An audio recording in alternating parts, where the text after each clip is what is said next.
Hi, and welcome to another episode of Let's Talk Special Economic Zones. I'm your host, Ainsley Brown. In today's episode, we're going to discuss SEZs and the environment. Today is Earth Day uh, for 2022, and the environment and special economic zones traditionally has been somewhat of a sore topic because the bad old days, you could call it, of zones were viewed or positioned in such a way that the it's areas that the labor laws and environmental laws were different, and different meaning that um, different than the rest of the economy, um, and it permitted companies to go in and do things that they wouldn't otherwise be able to uh, in the host country, or even in the country that they're from their origin.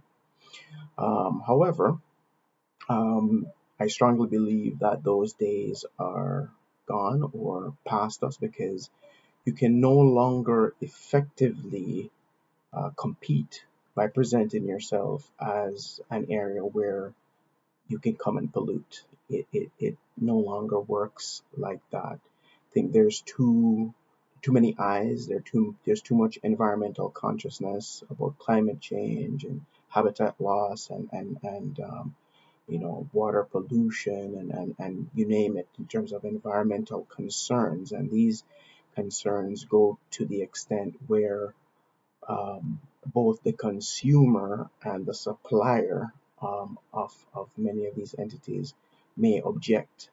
And also, the countries themselves that used to position themselves in a way that would allow for pollution to happen have shifted because they've come to realize that that's not sustainable. It might provide jobs um, in the immediate term. It might provide some level of development. However, you can't really go ahead with the philosophy of, I'll pollute now and then clean up later once I'm rich. That may not work because there may not be anything to clean up.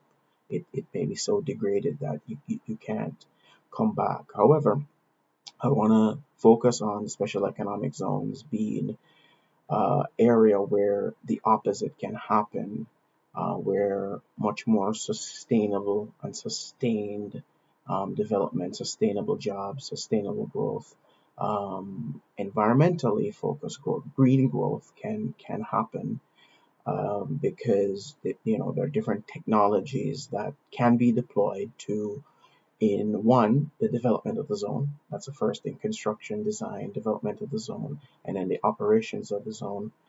And in terms of the type of industries that you attract, and also there is a growing focus on things being circular. So basically having zero waste, no waste at all. Anything that that's considered waste from one industry or one player is then considered to be an input into production for another player, and we're seeing increasingly a move towards that. There's also moves towards looking at end of cycle or end of life cycle. What do you do with that product? How do you recycle it or upcycle it? How do you keep it going? Rather than looking at it from a perspective of you finish using it and then you toss it away. And there are many companies that occupy zones around the world that are leading the charge in this regard. So zones very much now, I believe, are the opposite of what they used to be in terms of um, pollution and the environment. This does not mean, I want to make sure this is clear, this doesn't mean that pollution isn't happening in zones, and people are not still positioning themselves in that way to say, you can come here and you can pollute, and as long as you create jobs.